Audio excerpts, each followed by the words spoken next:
Olá, vamos iniciar agora a nossa aula do curso do Estudo Sistematizado da Doutrina Espírita Rege, da Casa Espírita Nosso Lar.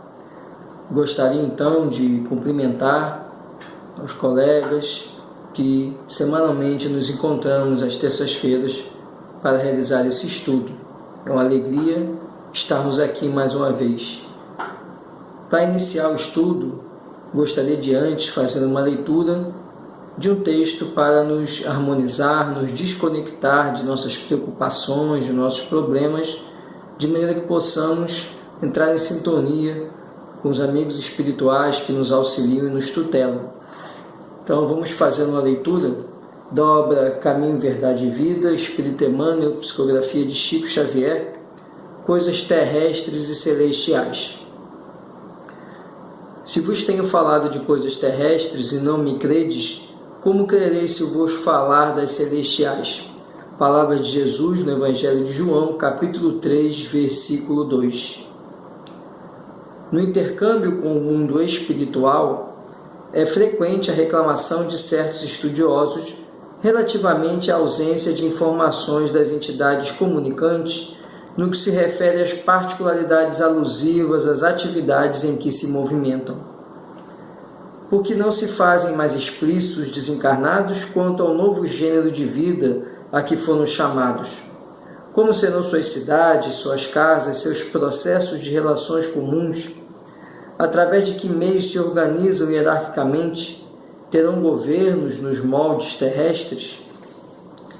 Indagam outros relativamente às razões pelas quais os cientistas libertos do plano físico não voltam aos antigos centros de pesquisas e realizações, vulgarizando métodos de cura para as chamadas moléstias incuráveis ou revelando invenções novas que acelerem o progresso mundial.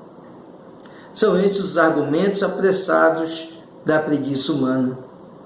Se os espíritos comunicantes têm tratado quase que somente do material existente em torno das próprias criaturas terrenas, num curso metódico de introdução a tarefas mais altas, e ainda não puderam ser integralmente ouvidos, que viria a acontecer se olvidassem compromissos graves, dando-se ao gosto de comentários prematuros? É necessário compreender o homem que Deus concede os auxílios. Entretanto, cada espírito é obrigado a talhar a própria glória.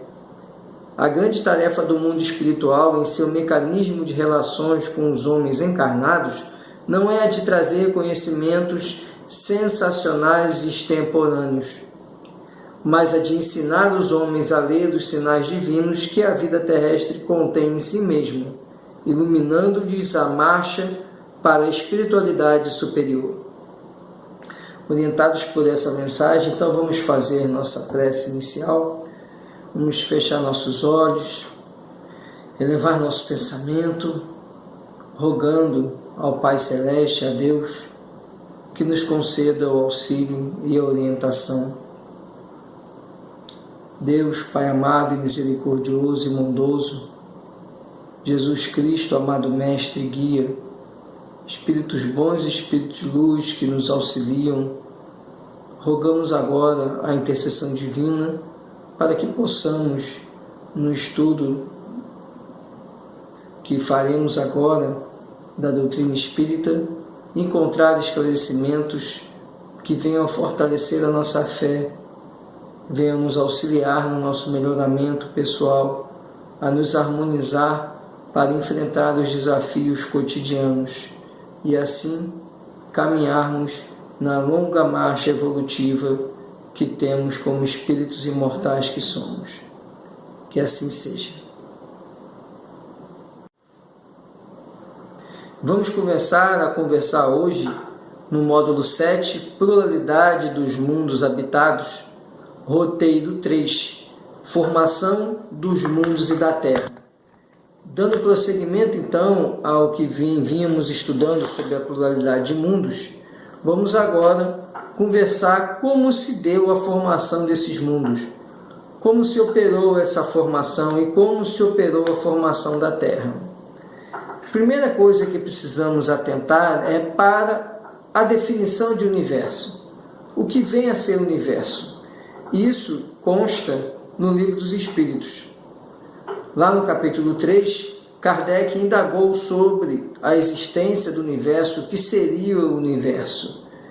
E a espiritualidade deu a ele a seguinte resposta: o universo compreende a infinidade dos mundos que vemos e dos que não vemos, todos os seres animados e inanimados, todos os astros que se movem pelo espaço, assim como os fluidos que o preenchem. Lembrem que nós estudamos lá no roteiro 1 que existe um fluido que preenche todo o universo, que é o fluido cósmico universal, que seria o fluido essencial. Esse fluido essencial, ele permeia tanto o mundo material quanto o mundo espiritual ou imaterial. O universo, então, é o conjunto permeado por esse fluido universal, que compreende não só o mundo material, que é o que nós estamos, porque estamos encarnados, mas também o mundo espiritual. E fazem parte do universo todos os seres que o compõem. Vejam, seres inanimados, ou seja, a matéria inanimada, né? Os minerais, né? Os minerais, como chamamos, então os planetas, todos os minerais que compõem os planetas, né? Os astros que permeiam o céu. Além disso, também os seres animados, ou seja, os seres vivos, que também permeiam todos esses mundos. Esses seriam os elementos que compõem o universo. Então, o universo é o conjunto de seres animados e inanimados que se movem no espaço. Os astros que se movem no espaço. E o universo também ele é permeado pelos fluidos que preenche o universo, mais especificamente o fluido universal. E Kardec, lá na questão 37 do Livro dos Espíritos, ele pergunta: o universo foi criado ou existe de toda eternidade como Deus? E a resposta que a espiritualidade concede a Kardec é de que, sem dúvida, o universo não pôde fazer-se a si mesmo. Se existisse como Deus de toda a eternidade, não poderia ser obra de Deus. O que a espiritualidade falou para Kardec? Olha, a origem é Deus. Se a origem é Deus, o universo não pode ter a mesma existência divina. A existência do universo, se ela é criação do Criador, essa existência ela vai se fazer presente após a ação criativa do Criador. Então o universo ele não surge junto com Deus, ele surge de Deus. É isso que a espiritualidade nos explica. E Kardec complementa, né, faz o seguinte comentário: a razão nos diz não ser possível que o universo se tenha feito a si mesmo, e que, não podendo ser obra do acaso, deve ser obra de Deus. Se o universo não pode ser obra do acaso, e o acaso não faz nada, precisamos compreender que o acaso não pode justificar a existência do universo, senão como o universo teria leis que regem o universo? Como existiriam leis que se aplicam, né, na física, astrofísica, que se aplicam ao planeta Terra e a qualquer outro planeta? Por exemplo, a lei da gravidade. A lei da gravidade existe não só na Terra, em qualquer planeta. Vai variar apenas a força gravitacional de acordo com o diâmetro do planeta. Mas a gravidade existe. Então, como você pode ter uma lei que rege todos os astros do universo e isso ser obra do acaso? Porque se fosse obra do acaso, não existiria essa lei, não existiria algo que tivesse um padrão. Se há um padrão, é porque o acaso ele não existe, e ele é resultado de uma ação inteligente. E essa ação inteligente, como explica Kardec, é Deus, que é a inteligência suprema, causa primária de todas as coisas. E aí surge outra questão, que é a questão 38, a questão logo em seguida. Como Deus criou o universo? É que a questão que até hoje os cientistas, né, tentam encontrar uma explicação, né, e os espíritos superiores respondem que para me servir de uma expressão comum, por sua vontade. Nada representa melhor essa vontade toda poderosa do que estas belas palavras da Gênese. Deus disse, faça-se a luz, e a luz foi feita. E aí precisamos compreender que a criação do universo, ela tem uma origem, e a origem é Deus, e a vontade para ela existir precisa ter uma ação inteligente. Então, a ação inteligente é a vontade de Deus. E precisamos compreender que o universo, ele tem uma origem, que é Deus, e Deus, ele é eterno, é a origem de todas as coisas. Então, Deus antecede ao universo. Então, se nós fizermos a linha do tempo, nós vamos encontrar Deus como origem. Em algum momento, a vontade divina faz surgir o universo. Só que o universo não surge do modo como percebemos ele hoje. Porque a linha do tempo, ela vai caminhando. Então, a origem do universo remonta a emanações do fluido cósmico universal que vão sendo modificadas com o passar do tempo, com a influência de forças e de energias. Então, o universo, ele não surgiu de logo com a conformação que hoje a ciência nos apresenta. O universo, ele remonta a bilhões, a trilhões de anos no nosso calendário, na nossa forma de contar o tempo. Então, o que é a vontade? É interessante que Leon Denis, na obra Depois da Morte, nos fala sobre o que é a vontade, o poder da vontade. E ele diz que a vontade é a faculdade soberana da alma. Seu poder sobre os fluidos é acrescido com a elevação do espírito. No meio terrestre, seus efeitos sobre a matéria são limitados. Nos mundos mais adiantados, o ser humano que já tem aprendido a querer impera sobre a natureza inteira, dirige facilmente os fluidos, produz fenômenos, metamorfoses que vão até o prodígio. Então veja que a vontade é muito bem explicada por Leon Denis. A vontade é um impulso que nós damos, uma energia que nós damos através do pensamento. Então, vontade é algo que emana do espírito. O espírito é que vai impulsionar através da força do pensamento, que é uma energia, impulsionar os fluidos para que eles atendam ao seu desígnio, à sua vontade. Então, a vontade é esse impulso, e é assim que foi originado o universo. Por isso que lá na Gênese, nós encontramos, né, que Deus, ele diz, faça-se a luz, e fez-se a luz. O que é isso? A vontade de Deus, né, de que houvesse a energia, né, a luz, e através da luz começou-se a desencadear outros processos que levaram às alterações do fluido cósmico universal. E a vontade, como explica Leon Denis, ela é limitada para nós que somos encarnados, e também de acordo com a condição do espírito. Quanto menos elevado, quanto mais inferiorizado, a vontade do espírito ela é mais materializada e, portanto, mais limitada, porque a matéria tem limitações. Os espíritos superiores, quanto mais elevados, eles têm maior capacidade de fazer sua vontade se traduzir em modificações do fluido.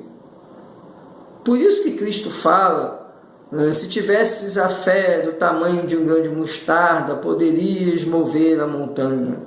Quando ele fala isso, ele tem duas conotações. A sabedoria de Cristo ela é tão vasta que numa frase ele mostra para nós várias acepções. Uma acepção seria nossas sombras. Mas a segunda acepção, ela está ligada à questão dos fluidos. O que é a fé, senão uma vontade segura? Quando eu tenho fé, eu tenho segurança de que aquilo que eu tenho vontade vai se concretizar. Eu tenho determinação de que aquilo vai se concretizar. Eu tenho segurança de que aquilo vai se concretizar. Então, quando ele diz que podemos mover a montanha, é porque com a fé, com a vontade, o pensamento do Espírito, ele pode causar modificações nos fluidos. É isso que ele nos explica. E é por isso que Leon Denis nos fala que, conforme nós direcionarmos nossa vontade, nós teremos condições de causar modificações nos fluidos. Mas, lógico, isso vai depender da nossa elevação espiritual, do nosso poder, de transmutar as nossas limitações, de superar as nossas limitações, do fortalecimento da nossa fé. E aí nossa vontade vai ser mais intensa, mais efetiva. Então, lá na Gênese, no livro A Gênese, de Allan Kardec, explica então como se deu essa origem do universo. E Kardec diz no item 15: revestindo das leis do universo e da impulsão inicial inerente à sua formação, a matéria cósmica primitiva fez que sucessivamente nascessem turbilhões, aglomerações desse fluido difuso, amontoados de matéria nebulosa que se cindiram por si próprios e se modificaram ao infinito para gerar nas regiões incomensuráveis da amplidão diversos centros de criações simultâneas ou sucessivas. Então, o que Kardec está explicando é que na origem do universo, o fluido universal ele foi sofrendo atuações, alterações que provinham da vontade de Deus. Conforme Deus ia atuando nesse fluido, esse fluido ia sofrendo transformações, mas elas não foram instantâneas. Essas metamorfoses foram acontecendo de maneira progressiva, de maneira lenta, de modo que essa matéria, esse fluido cósmico universal, densificando, tornando-se matéria, e essa matéria sendo alterada para outras formas de matéria, outras variações com propriedades diferentes, isso foi algo que se alargou no tempo. Não foi algo instantâneo e momentâneo. Esse processo de criação, ele é longínquo, contínuo e perene. Até hoje a criação continua. Na lei do progresso. A lei da destruição faz parte da lei da criação. Se cria, se destrói para se criar, se transformar em algo novo. E aí progredir. Então o universo ele foi sendo formado através dessas forças que provinham sempre de uma origem, um ponto comum, que é a vontade de Deus. E no mesmo item 15, Kardec ele explica o seguinte: os centros primitivos de matéria cósmica condensada, submetidos às leis universais do movimento, deram origem às aglomerações de matérias mais adensadas, umas menos disseminadas no espaço e mais ricas em princípios e forças atuantes, começaram desde logo sua particular vida astral. Outras, ocupando ilimitada extensão, cresceram com lentidão extrema, ou, de novo, se dividiram em outros centros secundários. Ele está falando aqui sobre a formação das galáxias. O universo, então, teve áreas do espaço do universo, áreas em que a formação foi mais rápida. E essa formação fez com que o processo de evolução ali adotasse outro regime. E aí a matéria naquela área foi tomando outras conformações. Em outras áreas do universo, essa formação foi mais lenta. Por isso que você tem astros, e a ciência já provou isso, que tem uma existência muito superior à da Terra, em termos de tempo, na nossa cronologia do tempo. Precisamos entender isso, que o tempo é apenas uma referência, assim como é a unidade de medida. O metro, o quilômetro, isso é uma unidade de medida. E o tempo também, né? Nós medimos o tempo levando em conta a rotação da Terra em torno do seu próprio eixo e a rotação da Terra em torno do Sol.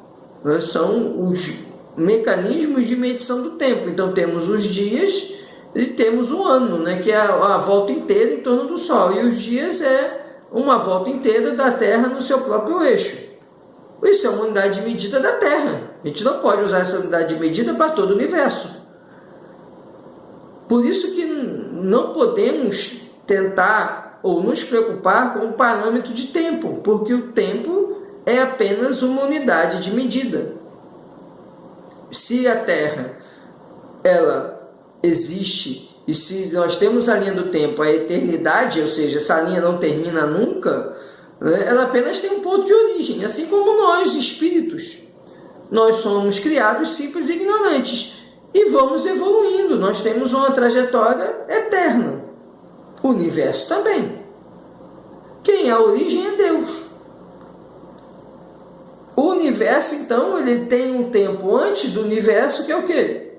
Tempo divino.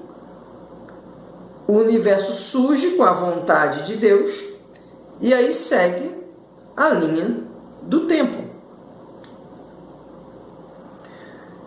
E aí vemos então a formação da Terra. Na obra Gênese, Kardec, lá no item 23 do capítulo 6, ele fala: os planetas em geral são formados de massas de matéria condensada, porém ainda não solidificadas, destacadas da massa central solar, pela ação da força centrífuga, e que tomam, em virtude das leis do movimento, a forma esferoidal, mais ou menos elíptica, conforme o grau de fluidez que conservaram.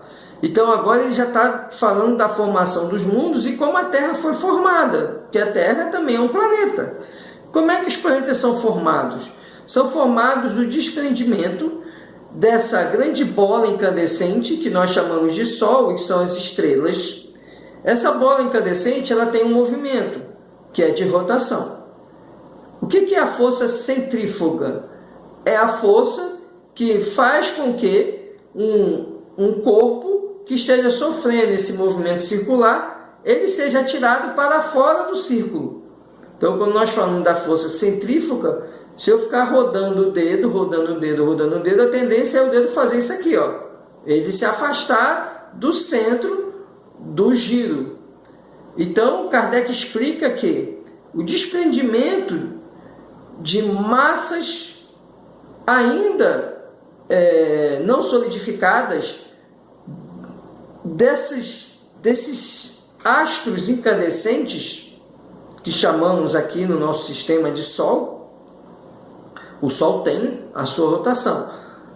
Aí, com essa rotação, aquela massa resultante da modificação do fluido universal e que estava em atuação ali a força centrífuga, porque aquela massa estava girando, essa massa, essa força centrífuga faz com que parte dessa grande bola de massa disforme, incandescente, se desprenda. Quando essa massa se desprende, ela tem uma conformação, como ele diz, mais ou menos esferoidal, mas isso não é uniforme. Por quê? Porque ela é uma massa disforme. O efeito de ser esferoidal é exatamente da força centrífuga. Quando desprende, ela toma ainda aquela forma do objeto em que ela estava atrelada. E em razão da força que ela tinha de rotação, esse objeto continua com uma forma mais ou menos esferoidal. Não totalmente, ela tem formas irregulares. O nosso planeta é totalmente irregular.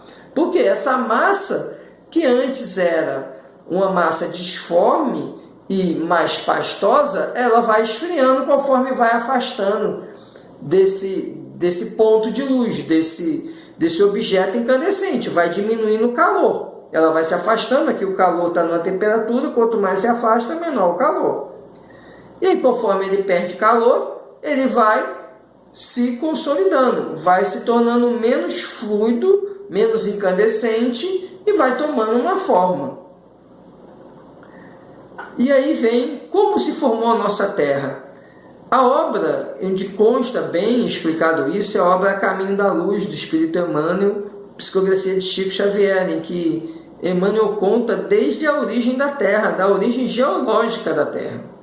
E ele fala que, e aí bate, veja bem, a obra de Chico é posterior à Gênese, mas exatamente bate com a Gênese de Kardec, a obra A Gênese de Kardec. Mas bate exatamente com o que Kardec explicou sobre a formação de qualquer planeta. E a Terra não é diferente, é um planeta também. Então Emmanuel diz que parte da matéria incandescente foi desprendida da nebulosa solar sob a direção de Jesus, seu governador espiritual, e de seus prepostos divinos em regime de cocriação com Deus. Então veja que interessante. Da mesma forma que Kardec explica na Gênese a formação dos planetas, isso se deu com o nosso planeta, com o planeta Terra. A grande questão e a grande curiosidade é que Jesus Cristo já estava cuidando da Terra antes da Terra existir.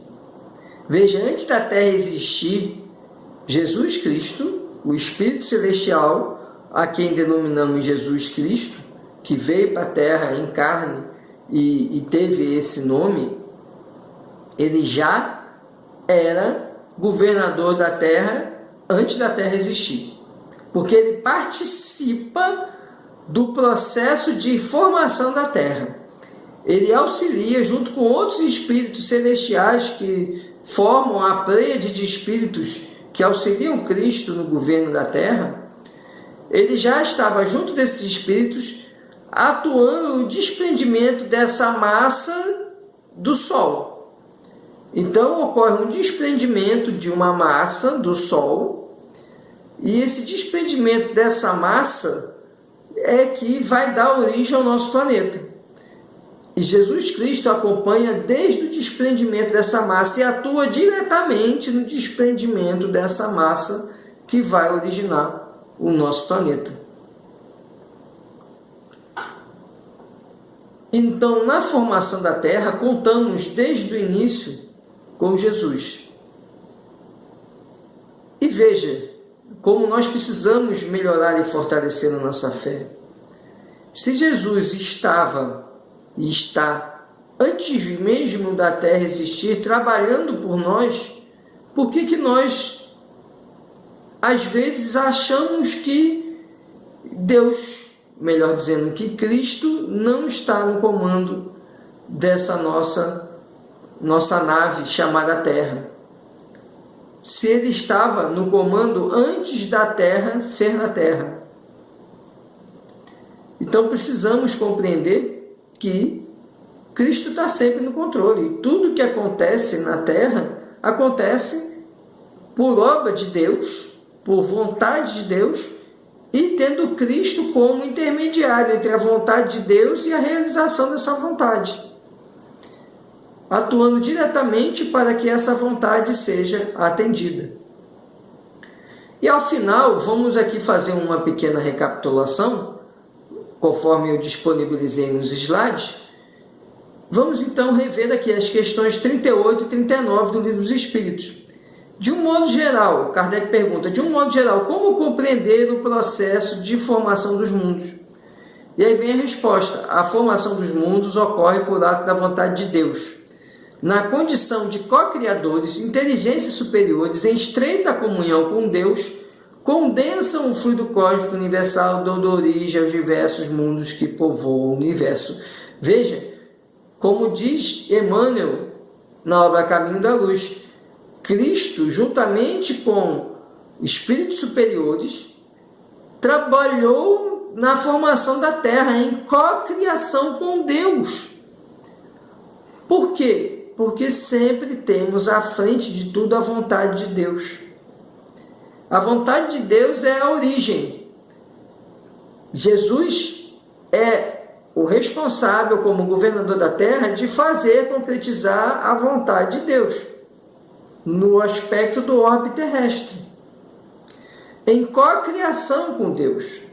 E junto do Cristo existem outros espíritos superiores em cocriação com Deus. Por incrível que pareça, embora muitas vezes nós não consigamos imaginar isso, mas nós somos também co-criadores de Deus. Nós somos criaturas de Deus e estamos aqui para realizar a vontade do Pai. E por vezes só pensamos na nossa vontade. Por isso a gente ainda está muito longe da categoria de espíritos mais elevados. Porque os espíritos superiores, eles têm plena consciência que eles atuam na vontade de Deus e não na deles. Eles são meros atores e fazem acontecer o grande roteiro traçado por Deus. Nós também somos co-criadores, mas ainda em menor grau, porque nossa capacidade ainda é muito limitada. Quando eu digo capacidade, não apenas intelectual, que é, mas principalmente espiritual, porque essa nossa incapacidade ainda nos coloca distante de Deus e nós não conseguimos ainda compreender os desígnios de Deus. E aí nos vem uma pergunta: sendo a vontade de Deus a mola propulsora para a criação do universo, como podemos nos situar nesse contexto com a nossa vontade na condição de partícipes no processo de cocriação? Foi o que eu acabei de comentar.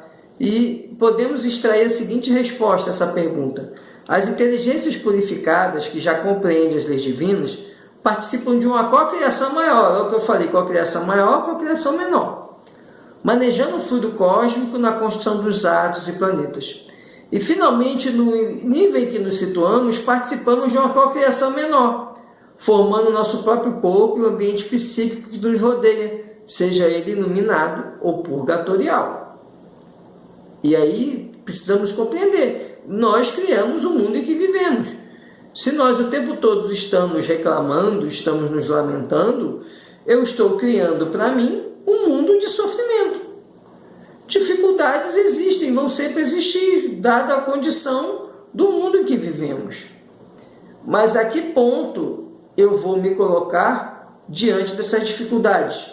No ponto de me subjugar a essas dificuldades e apenas olhar os aspectos negativos das dificuldades, ou vou transplantar, vou superar, vou conseguir vencer essas dificuldades, vou ter um olhar positivo, porque a forma como o meu pensamento emana, ele constrói um mundo. Qual mundo? O mundo em que eu habito, o mundo em que eu convivo, que eu me relaciono. Se o tempo todo eu estou reclamando da vida e das pessoas, obviamente eu não vou conseguir ter pessoas afinizadas comigo. As pessoas vão sentir vontade de estar distante, porque estar junto de Renata é estar junto de alguém que reclama.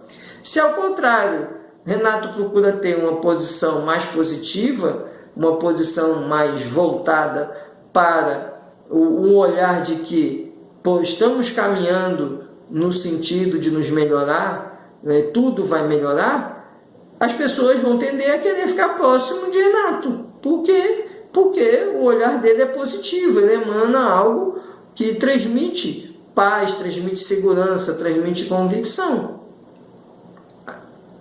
Não quer dizer que o primeiro Renato vai estar sozinho, ele vai estar reclamão e vai ter um monte de reclamão junto dele, porque ele só reclama. O outro Renato, o segundo Renato, ele vai ter um monte de gente junto dele que pensa positivamente também. É a lei de sintonia, a lei de atração. Quanto eu emano um pensamento, eu atraio para próximo de mim espíritos, e aí podem ser encarnados e desencarnados, que se afinizam com aquele pensamento, e criando um mundo. De modo geral, como ocorre a renovação dos mundos? Os mundos se renovam de forma através das forças físicas, das mudanças geológicas, climáticas, pela interferência dos próprios seres vivos. ou de forma moral, pela transformação comportamental de seus habitantes. Então, veja, a lei do progresso ela é permanente na matéria e na moral. A lei do progresso ela vai atuando na matéria através da atuação das forças físicas, geológicas, calor, das ondas de força, ondas mecânicas, que vão atuando sobre a matéria. Mas também há a moral, que vai ser a consequência da transformação dos habitantes daquele mundo. Então, quando fala, o planeta está evoluindo, o planeta Terra ele evolui fisicamente, geologicamente, mas a evolução do planeta enquanto mundo, de espíritos que habitam esse mundo, depende da evolução de toda a humanidade. Quando nós falamos que a Terra está caminhando, e efetivamente está, num processo de transição planetária, de mundo de provas e expiações para mundo de regeneração, nós estamos diante desse processo de caminhada evolutiva da humanidade.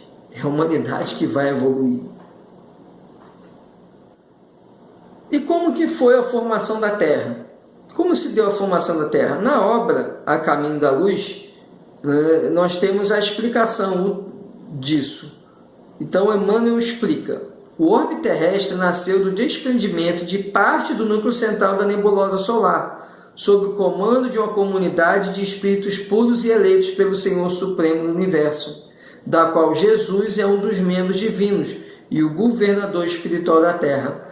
Parte dessa massa incandescente foi retirada para a formação da Lua. Com o resfriamento das matérias incandescentes do orbe terrestre, surgiu a diferenciação da matéria ponderável, como o hidrogênio e outros.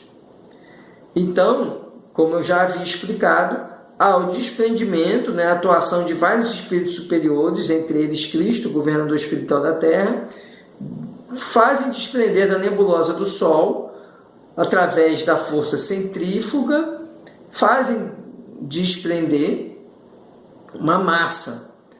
Dessa massa, como ela vinha ainda com a força centrífuga, se desprende também uma pequena massa que passa a orbitar em função da outra, ou seja, a Lua passa a orbitar em função da Terra. Por quê? Porque ela estava sobre essa força motriz originária, que era a força do Sol. Ocorre o desprendimento, então, dessa massa, e aí, com o desprendimento, ocorrem os mecanismos de transmutação dessa massa, e dentro disso ocorre a formação dos fluidos materiais que vão permear essa massa.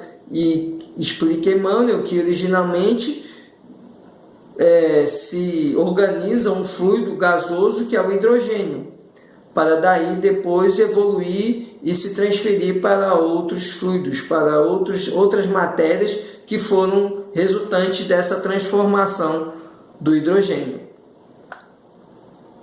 Portanto, a formação dos mundos ocorre por ato e vontade de Deus, conforme está nas questões 38 e 39 do Livro dos Espíritos. A matéria cósmica primitiva dá origem aos elementos que, sofrendo as forças universais, levam à formação dos mundos. Então, os mundos são formados pela condensação dessa matéria que é resultante da transformação do fluido universal. E o nosso orbe terrestre, a Terra, nasceu do desprendimento de parte do núcleo da nebulosa solar. Jesus, como governador espiritual da Terra, esteve à frente desse processo. E a formação da Terra, ela é traduzida pelas fases de formação geológica. As camadas geológicas da Terra dão o retrato de como foi a formação da Terra. A nossa formação da Terra, ela pode ser estudada, e os geólogos fazem isso. Eles estudam essa formação considerando os tempos de formação da Terra. Esse, então, era o nosso conteúdo para o estudo de hoje. Eu fico sempre à disposição no nosso grupo de WhatsApp.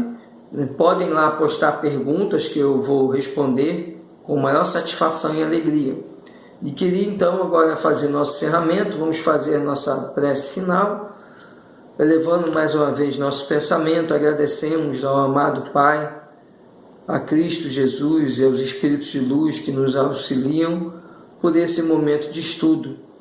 Rogamos que possamos contar sempre com esse amparo e esse apoio durante toda a nossa vida e nossa existência. Queremos, nesse momento, emanar a força do nosso pensamento, as boas vibrações que carregamos na essência de nosso espírito, para que essas luzes alcancem a todos que sofrem, a todos que padecem de angústia, de depressão, a todos que padecem nos hospitais, asilos, as crianças abandonadas nos abrigos e, especialmente, a todos aqueles que, de alguma forma, padecem de qualquer sofrimento, que todos recebam a consolação, o amparo, o auxílio, a orientação, que nunca lhes falte, nem a nós, nem a todos os nossos irmãos que compõem a humanidade, o olhar amoroso do Cristo, o amparo de Maria de Nazaré e o auxílio dos benfeitores espirituais, para que possamos ser verdadeiros missionários e trabalhadores do Cristo.